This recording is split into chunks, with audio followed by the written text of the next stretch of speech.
कहा जाता है कि पांचों पांडवों ने अपने मृत पिता पांडु का मांस खाया था। उन्होंने ऐसा क्यों किया, यह जानने के लिए पहले हमें पांडवों के जन्म के बारे में जानना पड़ेगा। महाभारत के अनुसार पांडु को ऋषि किंदम के शाप के कारण अपनी पत्नी के साथ संबंध बनाने पर मृत्यु का श्राप मिला था। इसीलिए उन्होंने संतान प्राप्ति के लिए अपनी पत्नियों कुंती और माद्री को देवताओं का आवाहन करने की अनुमति दी।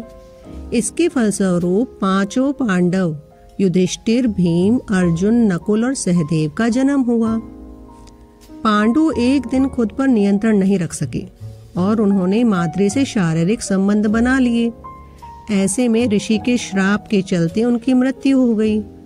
मौत के बाद उनका दाह संस्कार नहीं किया गया, बल्कि पांचों भाइयों ने मिलकर अपने मृत पिता के शरीर का मांस खाया। उन्होंने ऐसा इसीलिए किया क्योंकि स्वयं पांडु की ऐसी इच्छा थी। चूंकि पांचों पांडवों उनके वीर्य से पैदा नहीं हुए थे, इसीलिए पांडु का ज्ञान और कौशल उनके बच्चों में नहीं आ पाया था।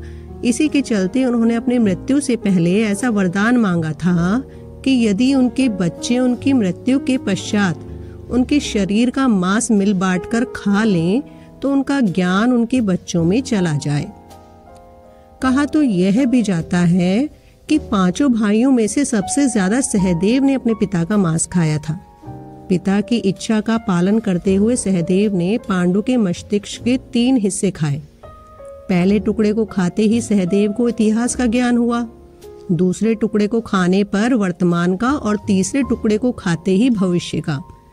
यही कारण था कि सहदेव पांचों भाइयों में सबसे अधिक ज्ञानी थे और इससे उन्हें भविष्य में होने वाली घटनाओं को देखने की शक्ति भी मिल गई थी।